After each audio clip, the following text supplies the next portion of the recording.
tanpa terasa kita masuk di bagian yang keempat ya. Dari seri firman Tuhan bulan ini yang luar biasa banget, judulnya apa? The Year of Double Favor. Dan di bagian yang keempat ini judulnya adalah Connected to Favor atau terkoneksi dengan favor. Hari ini kita mau belajar, kita nggak cuma terima double favor, kemudian terjadi 1 kali atau 2 kali di dalam kehidupan kita. Tapi saya pengen pribadi lepas pribadi, engkau terkoneksi dengan favor. Sehingga dalam kehidupan saudara, bukannya nggak ada masalah loh. Masalah tetap ada, tapi walaupun ada masalah di depan saudara, saudara dibawa melampaui masalah saudara. Dan saudara boleh melihat favor itu bekerja secara ajaib dan nyata ke atas kehidupan saudara di tempat ini. Jadi dalam nama Tuhan Yesus, tepuk tangannya yang terbaik bagi Raja di atas segala raja, connected to favor. Ngomong-ngomong Bapak Ibu Saudaraku, berbicara tentang connection atau koneksi. Apa kata pertama yang terbersit di benak saudara? Kita sedikit main quiz family 100 ya. Kalau saya berkata kata koneksi, apa kata pertama yang muncul di benak saudara? Koneksi Wi-Fi. Berarti apa? Internet. Kata pertama ketika saya dengar kata koneksi, yang muncul di benak saya itu adalah internet. Anyway, Bapak Ibu Saudaraku, ketika internet ini diciptakan di dunia ini, itu mendatangkan perubahan yang luar biasa.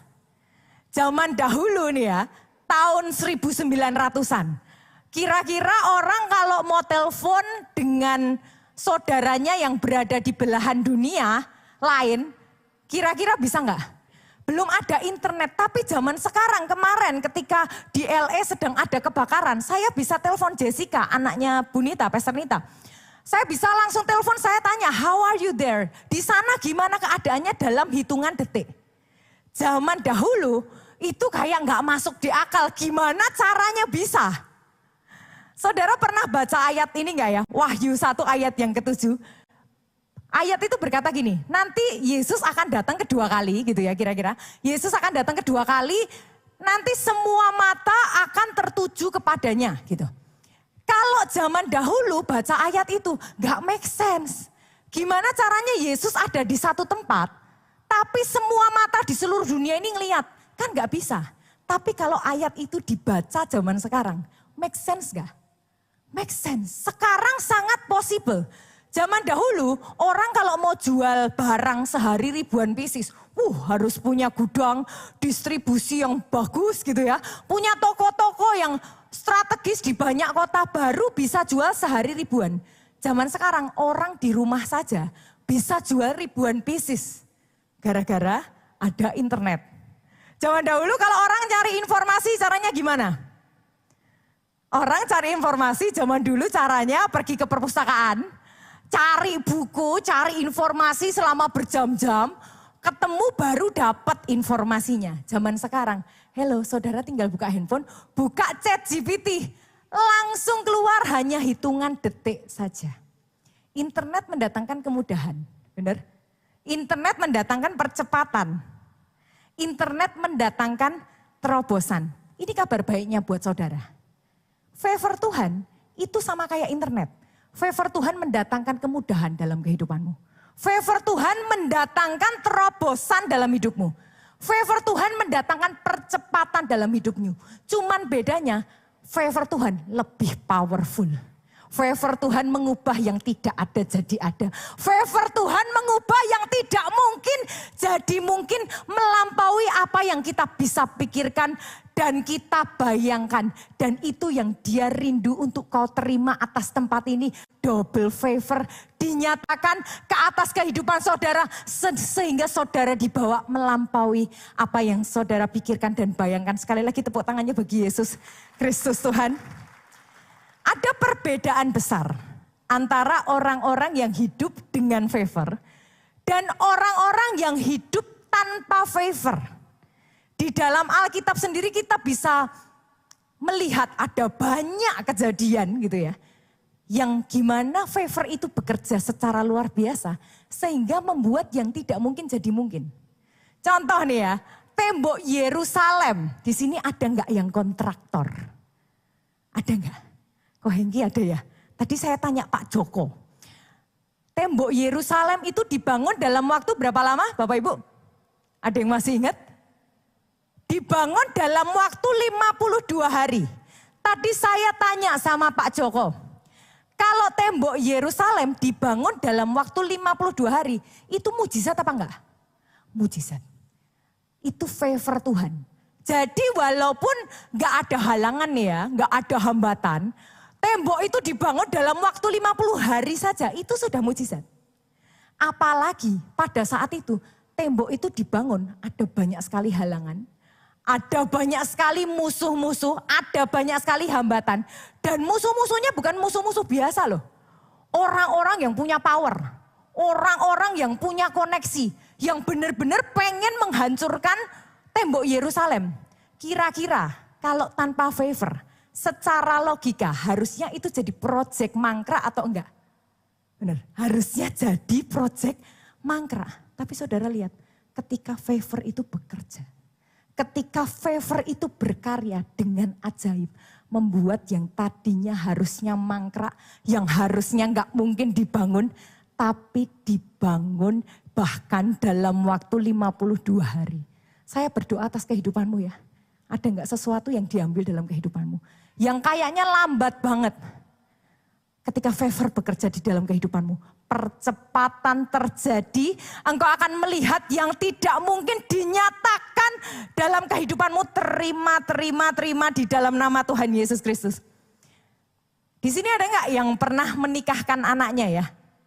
Ada nggak? Yang pernah menikahkan anaknya? Pernikahan itu kira-kira hanya seorang pria dan wanita yang saling mencintai gitu ya.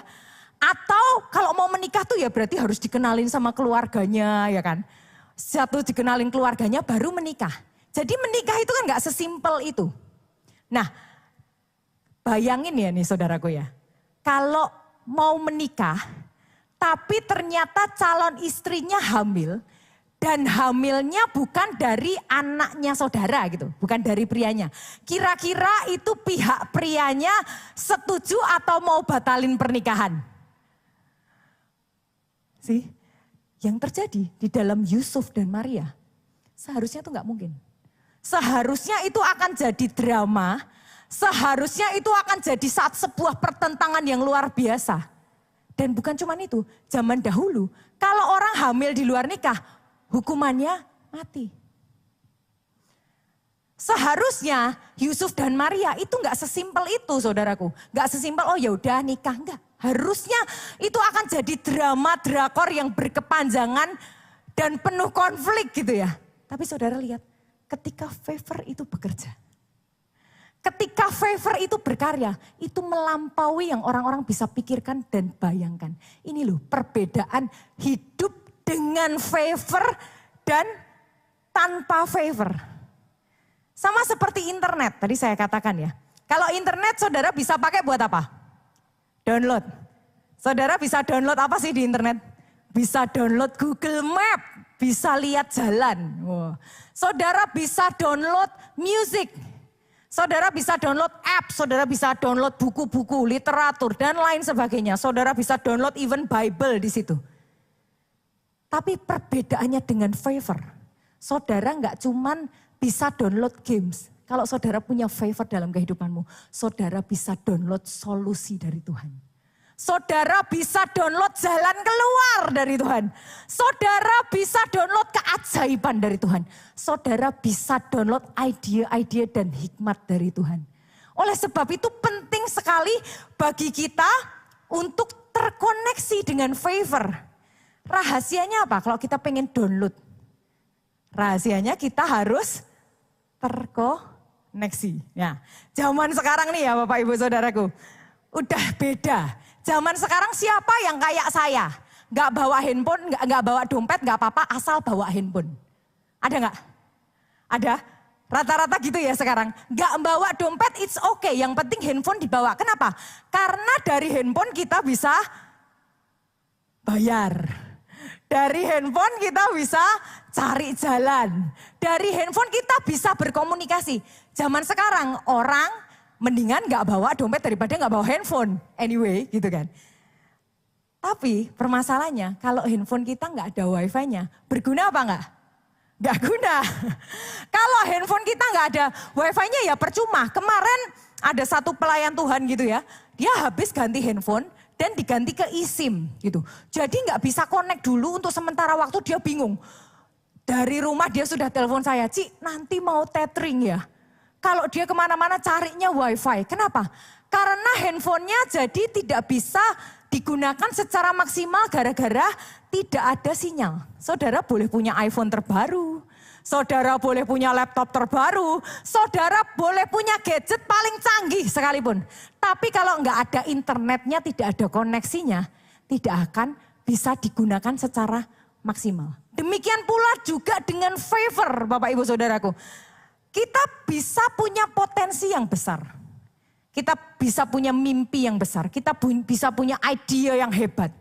Tapi kalau tanpa favor, boleh nggak saya katakan, sorry, apa yang kau kerjakan tidak maksimal. Oleh sebab itu hari ini kita mau belajar. Gimana caranya supaya kita bisa terkoneksi terus sama favor. Kita mau belajar koneksi-koneksi apa yang bisa membuat kita terus nempel nih sama nih favor. Saudara siap? Saudara mau? Yang pertama, koneksi dengan Tuhan. Kita mau baca sama-sama 1 Petrus 5 ayat yang ke-10. Boleh kita baca sama-sama dengan suara keras ya Bapak Ibu Saudaraku. 2, 3. Dan Allah sumber segala kasih karunia yang telah memanggil kamu dalam Kristus kepada kemuliaannya yang kekal akan melengkapi, meneguhkan, menguatkan, dan mengokohkan kamu sesudah kamu menderita seketika selamanya. Ketika saya baca ayat ini, mata saya tertuju kepada Allah sumber segala kasih karunia. Jadi kasih karunia ini sumbernya ya Allah itu sendiri. Tapi saya kepo Bapak Ibu Saudaraku, saya cari-cari versi lainnya. Kemudian saya menemukan di versi ESV, saya bacakan buat saudara. And after you have suffered a little while, the God of all grace. The God of all grace. Ada perbedaan antara grace dan favor. Bolehkah saya katakan kepada saudara hari ini, dia bukan cuman the God of all grace. Dia juga the God of all favor. Bedanya apa grace sama favor? Di Indonesia artinya sama, kasih karunia. Dalam bahasa Inggrisnya sedikit beda Bapak Ibu. Kalau grace itu sesuatu yang harusnya kita nggak pantas terima. Harusnya kita nggak layak, tapi diberikan secara cuma-cuma. Contoh di sini adalah keselamatan. Keselamatan itu diberikan secara cuma-cuma walaupun kita nggak layak. Bagi orang-orang yang terima Yesus sebagai Tuhan dan Juru Selamat, terima grace keselamatan, itu grace. Kalau favor apa bedanya? Kalau favor itu kebaikan atau pemberian secara khusus buat orang tersebut. Contohnya di dalam Alkitab, Nuh itu dapat favor di mata Tuhan. Orang lain gak dapat, yang dapat ya cuma Nuh. Contoh lagi Esther. Esther dapat favor di mata raja, dia diangkat jadi ratu. Gak semua orang terima favor tersebut. Kalau semua orang terima favor jadi ratu ya berarti namanya bukan ratu gitu ya. Karena itu dia terima favor, makanya Esther diangkat jadi ratu. Dan saya percaya Tuhan bukan cuman sumber kasih karunia, dia sumber segala favor di dalam kehidupanmu. Yes, ketika engkau terima dia sebagai Tuhan dan Juru Selamat, engkau terima grace keselamatan, tapi enggak berhenti sampai di situ. Engkau juga terima favor, dia rindu, dia peduli akan kehidupanmu. Dia rindu favor itu bekerja di dalam pekerjaanmu, di dalam rumah tanggamu. Yes, dia peduli favor itu bekerja dalam aspek-aspek kehidupan Bapak Ibu Saudara. Tepuk tangannya yang terbaik bagi Raja di atas segala raja. Oleh sebab itu minta Tuhan bekerja di dalam pekerjaan saudara. Minta Tuhan bekerja di dalam keluarga saudara. Ada nggak yang sakit di tempat ini? Ada yang sakit? Percayalah ketika favor itu bekerja, dia dokter di atas segala dokter yang akan mendatangkan kesembuhan, bahkan kesehatan ilahi di dalam kehidupanmu. Ada nggak di sini yang keluarganya engkau ngerasa lagi chaos? Keluargaku lagi berantakan. Ketika favor itu bekerja dan engkau terima favor itu, yang chaos sekalipun, dia bisa mendatangkan damai, sejahtera. Ada banyak orang-orang yang saya temui ya, masuk di dalam toxic relationship. Toxic relationship bukannya dia nggak ngerti, dia tahu. Kalau dia lanjutin terus hubungan ini sampai ke pernikahan, nanti pernikahannya akan jadi seperti apa dia tahu. Tapi dia nggak bisa keluar. Dia masih mengharapkan mungkin bisa berubah. Atau mungkin sudah terlanjur keluarganya dua-dua belah pihak sudah setuju. Tapi hari ini saya perkatakan ketika favor itu bekerja, engkau diselamatkan dari toxic relationship. Diberikan pasangan hidup terbaik sehingga sama-sama bergandengan tangan melayani Tuhan. Amin. Hari ini karena ada favor dari Tuhan. Dia Allah yang rindu mengerjakan bagiannya di setiap aspek-aspek kehidupan saudara. Amin. Hanya Yesus yang mampu menyediakan favor tersebut. Dan bukan cuma itu loh Bapak Ibu Saudaraku. Favor dari Tuhan itu bukan cuma memberkati kita di dalam aspek kehidupan kita, enggak cuma itu. Ketika favor itu bekerja dalam kehidupan kita, favor itu melakukan transformasi dalam kehidupan kita. Saya mau bacakan tadi ya, di ayat tadi, yang versi bahasa Inggrisnya, saya bacakan buat saudara. And after you have suffered a little while. Suffered artinya apa? Menderita. Bukan berarti tidak ada masalah. Mungkin penderitaan diizinkan terjadi dalam hidupmu. Tapi firman Tuhan berkata, a little while. Hanya sementara. Ada nggak di tempat ini? Engkau yang ngerasa di dalam kehidupanmu rasanya berat banget. Ada nggak engkau ngerasa engkau menderita saat ini? Firman Tuhan berkata, just a little while, tunggu sebentar lagi, maka akan ada favor Tuhan turun atas hidupmu. Favor Tuhan akan dinyatakan ke atas hidupmu. Buat apa? Saya lanjutin. The God of all grace, who has called you to his eternal glory in Christ, will himself restore, confirm, strengthen, and establish you. Favor bukan cuman akan memberkati saudara. Tapi ketika saudara terima favor, saudara itu diperlengkapi. Saudara itu dipulihkan. Dalamnya saudara ini loh, dikuatkan dan diteguhkan. Favor melakukan transformasi di dalam kehidupan kita. Dengan kata lain apa? Ada nggak di sini? Engkau yang susah mengampuni. Orang itu kayaknya kebangetan banget Tuhan. Sakit Tuhan rasanya. Tapi ketika favor itu bekerja dalam kehidupanmu, engkau diperlengkapi dengan pengampunan. Ada enggak di sini yang dalam kehidupanmu kok rasanya kayak berat banget. Engkau jalani hidupmu kayaknya berat banget. Tuhan aku tuh sudah berusaha berjalan di dalam jalanmu loh Tuhan. Tapi kenapa kok kayak belum ada jalan keluar. Kayaknya berat banget. Ketika favor bekerja di dalam kehidupan kita, boleh enggak saya katakan, dia memberikan kekuatan. Bahkan dia meneguhkan, bahkan favor memberikan kemenangan di dalam kehidupanmu. Sehingga engkau keluar sebagai pemenang, tepuk tangannya yang terbaik bagi Yesus Kristus Tuhan. Tapi ada rahasianya. Gimana caranya supaya kita terkoneksi dengan favor? Ada nggak orang-orang di sini yang sama kayak saya ya? Kalau lagi video call, tahu-tahu gambarnya diem aja, suaranya berbet-berbet gitu. Pernah gak ngalami? Wih, rasanya sebel banget ya kalau gitu. Terus ada tulisannya apa? Poor connection. Nah, ada tulisannya poor connection. Dalam hubungan kita sama Tuhan. Kalau kita ngalami yang namanya poor connection, sorry, gak ada gunanya. Kita mau berusaha, doa, mau cari Tuhan, tapi kayak mentok. Kenapa? Karena koneksinya poor. Koneksinya ada sih, bukannya nggak ada. Tapi terlalu lemah. Sehingga kalau handphone saudara pakai buat download, jangankan buat download, buat teks sama buat telepon aja. Nggak kedengeran gitu. Jadi handphonenya nggak kepake, percuma. Walaupun punya handphone ada koneksinya, tapi koneksinya nyaris nggak ada.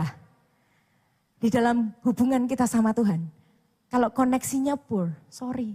Engkau nggak bisa download janji Tuhan dalam hidupmu. Engkau nggak bisa mendownload ide-ide hikmat ilahi yang dari Tuhan. Ketika koneksi kita sama Tuhan itu poor, useless. Tapi jangan berhenti sampai di situ saudara. Kalau saudara ngerasa Tuhan aku nih useless nih, kayak aku doa kok kayaknya mentok ya. Jangan berhenti sampai di situ. Naik lagi, ada yang namanya weak connection. Pernah ya? Kita ngalamin ya, koneksinya weak gitu, lemah gitu. Koneksi lemah tuh gimana sih? Tetap ada koneksinya, tapi kadang nyambung, kadang putus. Download bisa? Bisa. Tapi lama banget gak ke download. Setengah lagi download, terus ke pause. Pernah gak sih gitu? Kalau saya kan fotografer ya, suka ngupload foto banyak. Nah ketika foto banyak, kalau koneksinya lagi weak, ya ampun Tuhan Yesus berikan hambamu kesabaran. Suka tiba-tiba berhenti, kalau enggak bisa kayak 12 jam. Ngupload kok 12 jam. Bener-bener rasanya tuh kayak gitu. Dalam hubungan kita sama Tuhan Bapak Ibu Saudaraku. Kalau enggak hati-hati, kelihatannya saudara doa. Saudara tahu Tuhan itu berbicara dalam hidupmu, tapi engkau enggak bisa dengar. Saudara tahu Tuhan kasih visi dalam hidupmu. Tapi ketika engkau berjalan di dalam visi Tuhan itu, engkau salah langkah. Engkau blur jalanannya kayak burem. Engkau ke kanan ke kiri salah langkah terus. Kenapa? Karena koneksinya weak, koneksinya lemah. Saudara bisa download gak? Bisa. Bisa sih. Tapi lama banget gitu. Tapi saya berdoa ya. Pribadi lepas pribadi tempat ini engkau gak poor connection. Engkau gak weak connection. Tapi engkau punya strong connection sama Tuhan. Sehingga engkau bisa mendownload semua yang dia sudah sediakan dalam hidupmu. Engkau bisa mendownload damai sejahtera itu buat keluargamu. Engkau bisa mendownload jalan keluar dalam kehidupanmu. Ini yang aku doakan jadi ke atas kehidupan saudara-saudara di tempat ini. Koneksimu, ada gak koneksinya di sini yang masih pur? Kalau pur, ayo. Gerak lagi yuk, jalan lagi. Pur bukan berarti gak bisa jadi membaik kok. Ada gak koneksinya yang weak di sini? Kita kalau koneksinya gagal sinyal biasanya kita ngapain? Yang lagi telepon. Gerak kan, pindah tempat kan. Kalau di situ terus ya gak kemana-mana, sinyalnya tetap aja. Tapi kalau sinyalnya kita itu sinyalnya lagi weak, apa yang kita lakukan? Kita akan jalan terus nyari sinyal. Itu yang harus kita lakukan. Kalau engkau ngerasa dalam kehidupanmu, engkau gak bisa dengar suaranya. Engkau gak ngerti arahnya kemana. Engkau ngerasanya kalau doa mentok sampai kayak di tembok. Boleh gak yuk kejar terus. Kejar terus dengan penuh kehausan dan kelaparan. Cari sinyalnya ada di mana. Sediakan waktumu yang terbaik. Cari sampai engkau sungguh-sungguh ngalami strong connection dengan Tuhan. Sehingga engkau bisa mendownload setiap janji-janjinya. Digenapi dan dinyatakan ke atas kehidupanmu. Jadi. Di dalam nama Tuhan Yesus. Kalau mau tepuk tangannya yang terbaik bagi Yesus Tuhan. Di Alkitab Bapak Ibu ada satu raja yang dia memutuskan untuk membangun koneksi dengan Tuhan. Dan koneksinya kuat, kita baca aja ayatnya 2 Tawarik 17 ayat 3 sampai yang ke-5. Saya bacakan ya buat Bapak Ibu Saudara. Saudara menyimak dan Tuhan menyertai siapa rajanya? Yosafat. Karena ia hidup mengikuti jejak yang dahulu dari Daud bapa leluhurnya dan tidak mencari Baal-Baal. Melainkan mencari Allah ayahnya. Ia hidup menurut perintah-perintahnya dan tidak berbuat seperti Israel. Oleh sebab itu Tuhan mengokohkan kerajaan yang ada di bawah kekuasaannya. Seluruh Yehuda memberikan persembahan kepada Yosafat sehingga ia menjadi kaya dan sangat terhormat. Ini adalah salah satu raja yang ketika dia menjabat sebagai raja, dia memutuskan untuk mencari strong connection sama Tuhan. Dia memutuskan untuk nyari Tuhan. Sehingga saudara kalau baca tadi, dia mengokohkan, Allah mengokohkan kerajaannya. Musuh-musuhnya dibuat malu. Saya berdoa atas tempat ini ya. Ada orang-orang yang hari ini memutuskan untuk membangun strong connection with God. Ada orang-orang yang tahu caranya. Walaupun sekarang kayaknya masih weak Tuhan. Kayak sekarang masih gak bisa, tapi Engkau memutuskan untuk Engkau kejar terus hadirat Tuhan. Untuk Engkau kejar terus strong connection with God. Engkau perdalam firman. Dan ketika Engkau dapat rema, Engkau lakukan rema tersebut. Engkau hidupi firman Tuhan. Engkau melakukannya di dalam kehidupanmu. Sampai di dalam kehidupanmu Engkau melihat. Engkau bisa mendownload semua janji-janji yang Dia mau sediakan di dalam kehidupanmu. Terima di dalam nama Tuhan Yesus. Pertanyaannya caranya gimana? Kan gitu. Mau sih. Caranya gimana tapi? Caranya gimana Bapak Ibu? Sorry gak ada cara lain. Caranya cuma satu. Masuk di dalam doa. Doa ini gak cuma doa ya. Doa ini ada pujian penyembahan, ada doa syafaat, ada baca firman sampai benar-benar saudara memahami cara berpikir Tuhan dan bahkan saudara dapat rema. Ada satu penelitian. Di Amerika ada seorang dokter, namanya Dr. Caroline Leaf. Dia adalah seorang ahli kognitif neurologi gitu ya. Dan dia ini membuat penelitian tentang hubungan antara doa dengan kesehatan mental. Dan gak cuma dia, setelah itu dikonfirmasi oleh banyak penelitian yang lain. Nah, ternyata penelitian itu membuktikan kalau saudara doa selama at least 12 menit, bukan doa biasa ya, tapi doa yang fokus. Doa yang sungguh-sungguh selama 12 menit setiap hari dalam 8 minggu. 8 minggu itu berapa lama? 2 bulan. Itu dari yang stres jadi enggak stres. Dari yang hidup dalam kekhawatiran dan ketakutan jadi enggak takut, jadi enggak khawatir. Ini penelitian. Saudara bisa bayangin enggak? Kalau saudara tambahin 12 menit, saudara doa, saudara deklarasi profetik, saudara tambahin ke saudara nggak berhenti sampai 12 menit. Saudara masuk doa setengah jam ditambahi. Setiap hari dalam kehidupanmu engkau memberikan waktu yang terbaik 1 jam. Bukan cuman stres itu hilang, bukan cuman ketakutan itu hilang. Tapi saya percaya ada kuasa yang dinyatakan dalam kehidupanmu. Ada jalan keluar, ada mujizat yang Dia disediakan dalam kehidupanmu. Engkau bukan cuma lagi jadi pribadi yang depresi dan lemah. Tapi engkau akan diangkat jadi pribadi yang kuat. Kenapa? Karena kekuatan baru itu mengalir terus menerus dalam kehidupan saudara-saudara di tempat ini. Boleh gak senggol kanan kirinya? Ayo doa. Ayo doa. Semakin kuat koneksi kita dengan Tuhan. Ini yang saya percaya ya. Favor Tuhan mengalir begitu rupa dahsyat di dalam aspek kehidupan saudara. Sekali lagi tepuk tangannya bagi Yesus Tuhan. Yang kedua, koneksi dengan gereja Tuhan. Saya percaya satu hal Bapak Ibu Saudaraku. Gereja adalah tempat di mana kasih karunia itu dicurahkan secara melimpah. Saya percaya gereja itu adalah tempat di mana ada banyak favor di tempat ini. Saya percaya gereja itu bukan sekedar bangunan, gereja itu bukan sekedar kursi yang dijajar rapi kayak gini, bukan sekedar kayak pelayanan dan yang kita lakukan setiap minggu, no. Saya percaya di dalam gereja itu ada impartasi. Saya percaya di dalam gereja kita itu mengalami pertumbuhan. Saya percaya di dalam gereja kita itu berjalan di dalam favor Tuhan.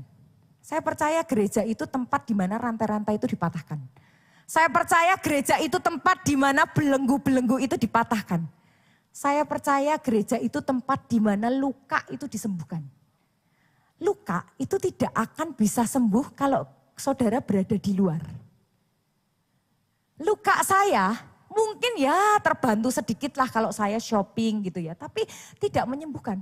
Saudara bisa ke cerita dengan teman-teman saudara yang seru dan asik. Mungkin bisa membantulah sedikit. Tapi boleh enggak saya katakan, luka saudara, trauma saudara, apa yang saudara keperlukan, hanya bisa disembuhkan di dalam hadirat Tuhan.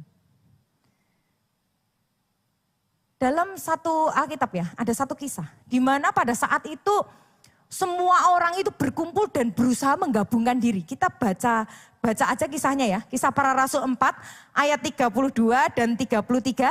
Saya mau minta 32 dibaca oleh yang wanita. 33 oleh pria, jangan mau kalah ya. Kita baca sama-sama. Kisah Para Rasul 4 ayat 32 yang wanita. 2, 3. Adapun kumpulan orang yang telah percaya itu, mereka sehati dan sejiwa, dan tidak seorang pun yang berkata bahwa suatu dari kepunyaannya adalah miliknya sendiri, tetapi segala sesuatu adalah kepunyaan mereka bersama. Yang pria, jangan mau kalah. 2, 3. Dan dengan kuasa, ulangi ya sama-sama ya. Yang pria 2, 3. Dan rasul-rasul memberi kesaksian tentang kebangkitan Tuhan Yesus. Dan mereka semua kasih karunia yang melimpah-limpah. Alkitab mengatakan bahwa gereja mula-mula mereka hidup di dalam kasih karunia yang melimpah-limpah. Makanya gak heran pada saat itu pertumbuhan gereja tuh benar-benar kayak amazing sekali Bapak Ibu Saudaraku. Bahkan saudara tahu Saulus pada saat itu. Saulus ketika bertobat namanya ganti siapa? Paulus. Nah ketika Paulus bertobat dia itu berusaha menggabungkan diri. Dia berusaha cari gimana caranya menggabungkan diri. Sementara yang lain, loh tadinya nih orang mau nangkep saya, semua pada takut. Ada enggak orang-orang di sini? Engkau ngerasa bahkan dimanapun engkau enggak punya tempat. Di gereja pun engkau enggak punya tempat. Ada enggak orang-orang di tempat ini yang engkau ngerasa aku tuh enggak pantas. Apa yang sudah kulakukan ini kayak aku enggak pantas buat datang ke gereja. Kalau ada, boleh yuk come to church. Yang di online mungkin come to church. Kenapa? Di gereja ada hadirat Tuhan. Di gereja ada impartasi favor. Jangan lihat ke kanan, ke kiri. Engkau datang ke gereja, engkau ibadah, engkau sungguh-sungguh. Saya percaya ya kalau saudara ibadah, saudara sungguh-sungguh cari dari awal. Saudara benar-benar nyembah sungguh-sungguh, cari Tuhan sungguh-sungguh. Saudara pulang, saudara tuh beda loh. Kayak ada sesuatu yang dibangkitkan dari sini. Kayak ada sesuatu yang dikuatkan lagi. Saya berdoa atas tempat ini ya, ada orang-orang yang kalau datang ibadah kok gak lihat kanan kiri. Tapi sungguh-sungguh kok angkat tangan, kok cari Tuhan gimana caranya gak peduli. Saudara mau duduk, mau tersungkur, yang penting saudara terima dapat dari Tuhan. Ketika saudara keluar ya, saudara kan dapat kekuatan yang baru. Saudara dapat sukacita. Itu kayak di luar akal pikiran manusia. Kalau saudara sudah kayak gitu tapi belum, lakukan lagi minggu depan. Lakukan lagi minggu depan. Dan bagi saya ketika ada orang-orang yang kau ngerasa gak pantas buat datang ke gereja. Datang ke gereja, justru datang ke gereja. Karena di sini ada impartasi hadirat Tuhan dan urapan Tuhan. Dan saya percaya Bapak Ibu, urapan itu turun dari atas ke bawah. Urapan itu turun dari pemimpin, turun ke bawah. Dengan kata lain, apa yang terjadi di dalam gereja kita, apa yang terjadi di dalam pemimpin kita, itu juga mengalir ke bawah sampai ke jemaatnya. Saya percaya jika gereja itu berjalan di dalam favor, maka jemaat juga berjalan di dalam favor. Ini yang saya percaya. Tapi permasalahannya Bapak Ibu Saudaraku, level koneksi kita sama gereja seperti apa? Kan gitu. Apakah kita ini tidak terkoneksi alias gak ada sinyal sama sekali? Gak ada koneksi itu berarti kayak handphone tapi gak ada sinyalnya. Mungkin saudara ya pernah lah datang atau lihat online gitu sesekali. Tapi saudara bahkan setelah itu gak pernah datang lagi. Saudara gak terkoneksi sama sekali. Sorry, itu tidak akan bisa mengalir. Atau ada gak orang-orang di tempat ini yang poor connection? Poor connection itu gimana? Kadang-kadang datang ke gereja. Saudara mungkin ngelihat, yang lain itu terima kesembuhan. Saudara lihat di layar ada kesaksian kesembuhan. Semua dipulihkan, tapi saudara hanya nonton. Saudara hanya lihat yang lain dilawat sama Tuhan. Saudara cuma lihat. Saudara, kalau saudara mengalami poor connection sama Tuhan, sama gereja, saudara gak bisa download apa-apa. Ada juga orang-orang yang punya normal connection. Normal connection itu gimana? Saudara datang ke gereja, Setiap minggu saudara datang. Saudara melayani, tapi that's it. Engkau gak ngikutin kegerakan gereja, engkau gak ikut komsel mungkin atau mungkin ikut komsel, that's it. Saudara gak benar-benar pengen dapetin itu remanya apa. Saudara gak anggap rema itu sebagai sesuatu yang berharga. Sorry. Itu juga belum bisa terkoneksi dengan favor. Tapi saya berdoa atas tempat ini ya. Bangkit orang-orang yang punya strong connection dengan rumah Tuhan. Kenapa? Strong connection itu gimana sih? Saudara konsisten datang ke gereja. Bukan cuma saudara konsisten datang ke gereja. Saudara dengerin firman-Nya, saudara cari rema. Sampai benar-benar rema itu benar-benar saudara alami di dalam kehidupan saudara. Saudara ikut SOM, saudara ikut SPR, saudara ikut Komsel, saudara hosting di gereja ini. Saudara anggap saudara ini rumah. Tempat ini adalah rumah. Di masa pandemi kemarin ya Bapak Ibu Saudaraku. Saya ngelihat orang-orang banyak berguguran. Tapi saya juga ngelihat ada banyak orang-orang yang menganggap walaupun di rumah, pemuritan itu dianggap sebagai mutiara yang berharga. Rema Tuhan setiap minggu itu dianggap sebagai, sungguh-sungguh itu benar-benar perkataan Tuhan. Dia sungguh-sungguh ngikutin yang ada di gereja ini. Saudara tahu, yang dialami saya melihat ada banyak orang yang seperti ini. Di dalam kehidupannya, favor yang dialami gereja kita juga dialami di dalam kehidupan mereka ini. Bagi saya, Bapak Ibu, gereja itu adalah rumah. Bagi saya tempat ini itu adalah tempat di mana saya bertumbuh. Tempat ini bagi saya adalah tempat di mana saya ini memperoleh makanan.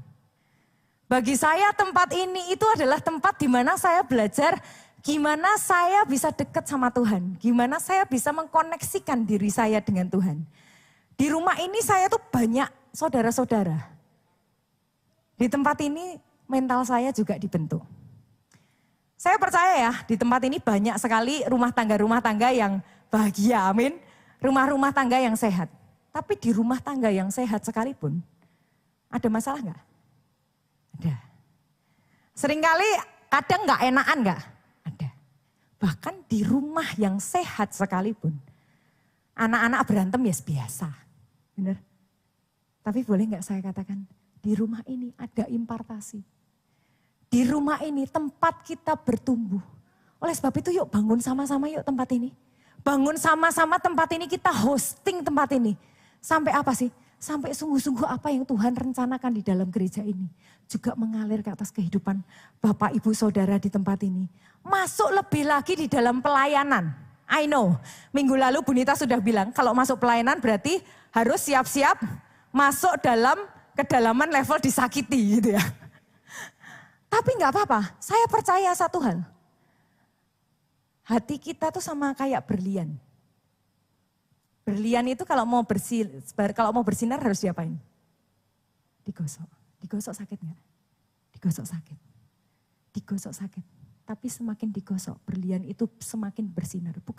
Mungkin bukan bersinar di mata orang. Tapi bagaimana hatimu itu dibuat pure di hadapan Tuhan. Tuhan melihat engkau digosok. Tapi Tuhan melihat engkau semakin bersinar di matanya. Boleh gak senggol kanan kirinya? Ayo join pelayanan. Ayo join pelayanan. Ayo anggap tempat ini rumah. Sama-sama kita bangun rumah yang menyenangkan.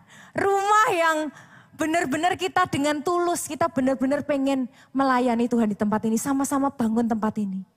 Dan bukan cuma itu. Yuk kita dukung visi gereja. Kenapa toh? Kok kita ini harus dukung visi gereja? Saudara tahu nggak?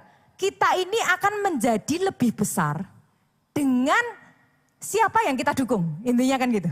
Ketika kita ini mendukung sesuatu yang lebih besar daripada diri kita, level kita tanpa sadar naik. Cara berpikir kita tanpa sadar naik. Ketika kita ini ngikutin visi dan kegerakan gereja, saya juga percaya ada favor Tuhan yang Dia nyatakan, ada kekuatan kita ini kayak di-stretch. Semakin diperkuat, semakin dipertajam. Dan saudara bisa aplikasikan itu di dalam kehidupan saudara. Sebab itu saya percaya ketika kita mendukung gereja ini, yang diuntungkan itu kita. Kita semakin diperbesar, kita semakin diangkat. Dan saya percaya satu hal, Tuhan itu mau melakukan perkara besar atas tempat ini. Visi Tuhan atas tempat ini itu besar, gak main-main. Dan ini gak bisa dilakukan hanya dengan gembala sidang kita. Harus bersatu padu. Oleh sebab itu yuk doain yuk. Doain gembala sidang kita. Karena yang dipercayakan di dalam kehidupan mereka itu sangat besar. Sama-sama kita gak cuma nonton sampai nanti benar-benar Tuhan melakukan perkaranya sampai jutaan jiwa itu diselamatkan. Sampai kita melihat Indonesia penuh kemuliaan Tuhan. Tapi saya berdoa atas tempat ini, kita take apart yuk. Sama-sama bangun rumah ini, sama-sama kita on fire buat Tuhan. Sama-sama kita boleh melihat, bukan dengar apa kata orang. Tapi satu kali kelak kita melihat dengan mata kepala sendiri. Kita tergabung di dalamnya. Bagaimana rencana Tuhan dinyatakan di dalam gereja kita dan juga kehidupan saudara-saudara di tempat ini, amin. Tepuk tangannya kalau mau tepuk tangan yang terbaik bagi Raja di atas segala raja. Bukan cuman itu, di dalam rumah. Bapak Ibu Saudaraku, di dalam rumah seringkali ada masalah gak sih? Ada, di dalam rumah seringkali kita ada masalah ya. Tapi boleh gak yuk kita jaga nama baik gereja? Sama-sama kita ada di dalam rumah, jangan jadi anak durhaka gitu ya. Anak durhaka udah tahu ada masalah malah dijelek-jelekin gitu. Atau jangan-jangan saudara cuma tamu, jangan jadi tamu di rumah ini. Jadi anak di rumah ini. Ada satu hamba Tuhan yang pernah berkata, gereja itu adalah istri Tuhan. Jadi don't speak against the church. Gereja manapun itu. Jangan menjelek-jelekkan gereja manapun itu. Jangan gereja saudara sendiri, juga jangan gereja yang lain. Kenapa? Karena gereja itu istrinya Tuhan. Don't speak against the church. Dan saya percaya ya, ketika kita punya strong connection with the church, ketika kita sungguh-sungguh mau melayani, mau bangun sama-sama. Ketika kita nempel, strong connection yang terjadi di gereja kita juga terjadi ke dalam kehidupan saudara-saudara di tempat ini. Sekali lagi tepuk tangannya yang terbaik bagi Yesus Tuhan. Saya melayani di gereja ini sudah lama Bapak Ibu Saudaraku. Dari Solo kebetulan, waktu saya masih SMP saya melayani. Kemudian waktu saya pindah Jakarta pun saya juga melayani. Melayaninya itu dulu waktu SMP itu sampai di titik sampai orang tua saya tuh tiap hari ke gereja itu ngapain? Latihan lah, komsel, ada apa lagi dulu? El Shaddai Praise Center, ada apa lagi dulu ya? Som dan lain sebagainya. Setiap hari itu kayak ada aja gitu. Semakin kesini bukannya semakin menurun saudaraku, tapi saya tetap melayani. Ada beberapa orang yang berkata, buat apa sih melayani di gereja? Melayani itu nggak harus di gereja aja kali. Ada ya kadang-kadang orang suka ngomong gitu. Melayani nggak harus di gereja aja, I know. Saya tahu, saya melayani di gereja tapi di rumah saya juga melayani sebagai ibu rumah tangga. Dimanapun saya berada saya berusaha untuk melayani Tuhan. Kenapa kok saya tetap lakuin apa yang saya lakuin? Karena saya tahu gereja ini, atas gereja ini ada favor Tuhan yang besar. Atas gereja ini ada impartasi yang saya percaya itu juga mengalir di dalam kehidupan saya dan saya berdoa itu juga mengalir ke atas Bapak Ibu Saudara di tempat ini. Tepuk tangannya yang terbaik bagi Yesus Tuhan. Yang terakhir, koneksi dengan orang-orang yang penuh favor. Orang-orang di sekitar kita itu akan menentukan level favor di dalam hidup kita. Lingkaran pergaulan kita itu bisa jadi penghambat berkat. Atau justru bisa jadi saluran berkat. Sama-sama kita mengejar tujuan ilahi Tuhan di dalam kehidupan kita. Circle-mu siapa? Itu matter. Kalau saudara mau terkoneksi dengan favor, ada satu cara. Ini juga ada di dalam Alkitab dan sering sekali Ibu Nita bilang. Konekkanlah dirimu dengan orang-orang yang kamu tahu punya favor. Caranya gimana? Melayani, layani mereka. Ada ya ayatnya, kalau kita melayani Nabi sebagai Nabi, maka kita memperoleh urapan Nabi. Itu firman Tuhan. Di dalam Alkitab pun ada Bapak Ibu Saudaraku. Kita baca sama-sama ada satu kisah di dalam Alkitab. 2 Raja-Raja 4 ayat 8 sampai yang ke-10. Saya bacakan buat saudara. Pada satu hari, Elisa pergi ke Sunem. Di sana tinggal seorang perempuan kaya yang mengundang dia makan. Dan seberapa kali ia dalam perjalanan, singgahlah ia ke sana untuk makan. Berkatalah perempuan itu kepada suaminya, sesungguhnya aku sudah tahu bahwa orang yang selalu datang kepada kita itu adalah abdi Allah yang kudus. Baiklah kita membuat sebuah kamar di atas yang kecil yang berdinding batu. Dan baiklah kita menaruh di sana baginya sebuah tempat tidur, sebuah meja, sebuah kursi, dan sebuah kandil. Maka apabila ia datang kepada kita, ia boleh masuk ke sana. Jadi ceritanya ada seorang perempuan dari Sunem. Dia ini ngeliat seorang hamba Tuhan namanya Elisa yang diurapi dan punya kuasa. Nah, apa yang dia lakukan? Dia undang makan. Gak cuman undang makan sekali, dia undang makan lagi. Dia tahu caranya mengkonekkan dengan favor. Saya tahu zaman sekarang gak semuanya hanya dengan makan. Tapi saudara bisa dengar firman-Nya dan saudara aminkan. Itu salah satu caranya. Yang kedua, setelah itu ketika sudah datang nih ya, orang datang terus. Dia sampai bikinin kamar. Dia bikinin kamar, dikasih, kalau zaman sekarang mungkin ada spring bed-nya gitu ya.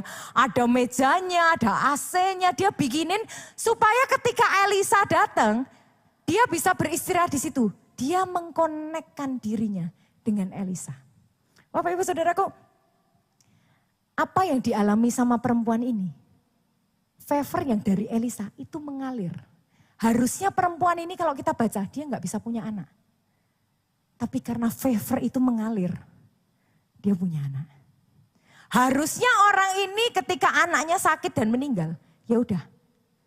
Tapi ketika favor itu mengalir, dia menerima kebangkitan anaknya. Kalau kita baca lagi, tepuk tangannya kalau mau tepuk tangan yang terbaik bagi Yesus Tuhan. Kita baca lagi cerita tentang gadis Sunem ini. Harusnya pada saat itu dia terkena bencana kelaparan, tapi dia diselamatkan. Setelah pergi, dia balik lagi kan. Saudara tahu, rumahnya diambil, ladangnya diambil, semua diambil. Tapi karena favor itu bekerja dalam kehidupannya, dia dapetin kembali ladangnya.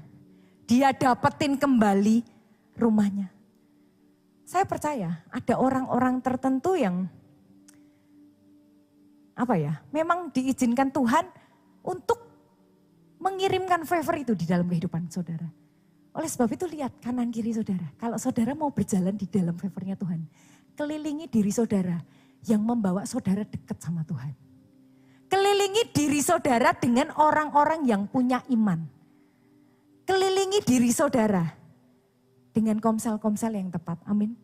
Tapi permasalahannya, saudaraku, kenapa kok kita harus mengelilingi diri kita dengan orang-orang yang tepat? Karena kalau pergaulan kita salah, itu bisa memangkas favor. Kalau pergaulan kita salah, itu bisa memangkas berkat Tuhan yang sesungguhnya memang buat kita. Hanya gara-gara salah pergaulan. Kita baca ya, satu ayat.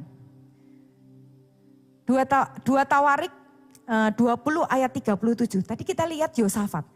Yosafat punya strong connection sama Tuhan kan. Yosafat punya strong connection sama Tuhan. Tapi ketika dia salah pergaulan, dia bergaul dengan Ahaz dan Ahazia. Orang-orang yang jahat di mata Tuhan. Favornya bocor. Kita baca ayatnya 2 Tawarik 20 ayat 37. Tetapi Eliezer bin Dodawa dari Maresa bernubuat terhadap Yosafat katanya. Karena engkau bersekutu dengan Ahazia, maka Tuhan akan merobohkan pekerjaanmu. Lalu kapal-kapal itu pecah dan tidak dapat berlayar ke Tarsis. Kesalahan dalam memilih koneksi itu mahal harganya. Kesalahan di dalam memilih circle itu bisa membocorkan berkat yang harusnya saudara bisa terima. Perhatikan siapa yang ada di lingkaran saudara. Pilih komsel yang baik, komsel yang cocok. Boleh nggak pindah-pindah komsel? Sorry nggak boleh ya. Nggak boleh pindah-pindah komsel. Tapi Pak Obaja selalu bilang, boleh nggak cari komsel yang cocok? Harus.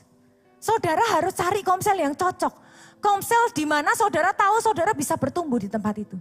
Tapi boleh nggak saya katakan, bahkan di komsel aja, semua orang masih human ya. Semua orang masih manusia, nggak ada yang sempurna. Di dalam satu rumah pasti ada masalah, pasti. Tapi ketika kita tahu urapan itu mengalir. Ketika kita tahu ada favor atas tempat itu. Saudara tahu saudara dikuatkan atas tempat itu. Berkomitmenlah di situ. Masuk gabung dalam pelayanan. Di pelayanan gak semuanya langsung nice ya. Di dalam pelayanan yes ada masalah. Di dalam pelayanan sometimes ada halangan. Tapi dari situ justru kita tuh semakin dikuatkan. Semakin hati kita ini dibawa humble di hadapan Tuhan.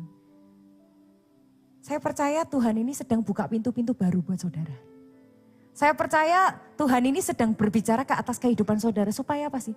Supaya dalam kehidupan saudara, saudara benar-benar terima favor itu yang dia rindukan. Itu yang dia pengenkan terjadi digenapi atas kehidupanmu. Orang-orang di tempat ini, hamba-hamba Tuhan di tempat ini, saya percaya adalah orang-orang yang luar biasa. Kita punya gembala sidang luar biasa, kita punya Pastor Joe, Pastor Nita, Pastor Susan. Semua hamba-hamba Tuhan kita lihat ada orang-orang yang memang punya favor. Tapi boleh nggak saya katakan, they're just human. Mereka cuma human. Tapi selama bertahun-tahun saya melayani Tuhan, saya berusaha nempel. Saya berusaha nempel sama hamba-hamba Tuhan yang saya tahu they're still human. Kenapa? Karena saya tahu urapan yang ada di atas mereka itu akan mengalir ke saya. Saya ceritakan dikit ya. Kalau Pastor Nita kan suka cerita hal-hal receh gitu. Sebenarnya hal-hal receh itu juga sering terjadi dalam kehidupan saya. Yang pertama, nih saya punya 2 cerita. Yang pertama, pada saat itu saya tuh lagi liburan. Awal tahun kemarin lagi liburan. Ada Pastor Nita, Pastor Joe dan beberapa pelayan gitu ya. Kita lagi liburan dan kita mau ke Bogor. Nah di Bogor pada saat itu lagi ganjil genap. Nah waduh lagi ganjil genap padahal kita ini 5 mobil, mobilnya ganjil sama genap gitu semuanya. Bagi saya itu gak enak Tuhan. Kalau bisa jangan ganjil genap, mau buka tutup gak apa-apa. Tapi kalau ganjil genap kan berarti yang satu udah nyampe, yang satu belum gitu kan. Gak bisa bareng-bareng gitu. Akhirnya hari H kita ketemu di depan rumahnya Bu Nita gitu ya. Terus 2 menit sebelum kita berangkat, suami saya ngecek detik.com. 2 menit, ganjil genap ditiadakan. Bukan cuma itu. Kemarin nih. Saya itu, suami saya lagi baca ada artikel gitu kan. Saya ini mami Anabul, punya dogi gitulah ya. Saya sayang sama Anabul saya. Nah dia baca katanya kalau ngajak jalan-jalan dogi 15 menit aja. Itu mereka bisa happy banget. Wah. Saya tuh ingat terakhir-terakhir itu karena sibuk ya Desember pelayanan sering hujan juga. Sudah jarang sekali ngajak mereka jalan-jalan. Akhirnya hari itu ayo kita ajak dogi kita jalan-jalan. Yaudah kita masuk mobil kita mau ke park lah ceritanya gitu ya. Ternyata begitu dalam perjalanan hujan deres. Saya bilang sama suami saya kita buka puasa dulu aja. Udah jam 6 kita buka puasa. Terus nanti habis buka puasa, pasti hujannya berhenti.